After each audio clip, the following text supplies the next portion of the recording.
Welcome to Mamata recipes. Egg role తయారు విధానం. 4 eggs కొట్టుకొని గిన్నెలో పోసుకోవాలి.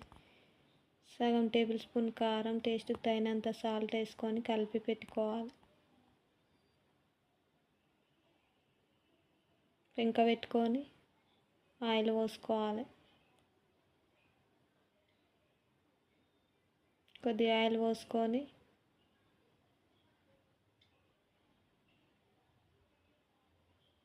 మంచిగా ఆమ్లెట్ లాగా వేసుకోవాలి. ఆమ్లెట్ లాగా వేసుకున్నాక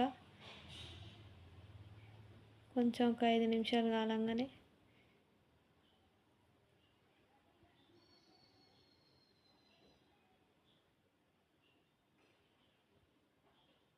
చపాతీ పెట్టుకోవాలి. పచ్చిగా ఉన్నప్పుడే కాలినాక తిరిగేసుకోవాలి. తీసి పక్కకు పెట్టుకోవాలి. మళ్ళీ అదే పెనం మీద ఆయిల్ పోసుకోవాలి. ఒక గరిట ఆయిల్. సన్నం ఆనియన్స్, క్యారెట్ కట్ చేసి ఒక 10 నిమిషాలు ఫ్రై చేసుకోవాలి. కొంచెం టేస్ట్కి తగినంత సాల్ట్, 1/2 టేబుల్ స్పూన్ మిరియాల పౌడర్ వేసుకొని ఫ్రై చేసుకోవాలి ఒక 10 నిమిషాలు. పిల్లలు బాగా తింటారు, టేస్ట్ బాగుంటుంది. మార్నింగ్ ఈవినింగ్ మిగిలిపోయిన చపాతీతో ఇలా వేసుకొని తినండి, సూపర్ ఉంటుంది. లైక్, సబ్స్క్రైబ్, షేర్ చేసుకోండి. కష్టపడి వీడియోస్ తీస్తున్నా, కొంచెం సబ్స్క్రైబ్ చేసుకోండి ప్లీజ్.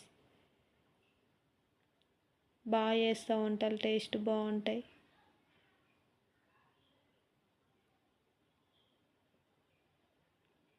ఇట్లా ఫ్రై అయినాక పక్కకు పెట్టుకోవాలి. తీసుకొని చపాతీ రోళ్ళు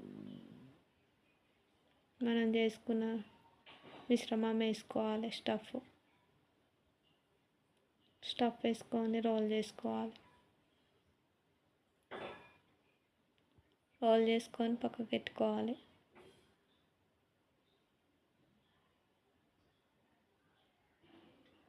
ఇంకోటి రోల్ చేసుకోవాలి. ఎగ్ చపాతీ సూపర్ ఉంటుంది. మార్నింగ్ ఈవినింగ్ టైంలో అయినా చేసుకొని తినండి. సింపుల్గా 10 నిమిషాల్లో అయిపోతుంది. కట్ చేసుకొని తినండి, సూపర్ టేస్ట్ ఉంటుంది.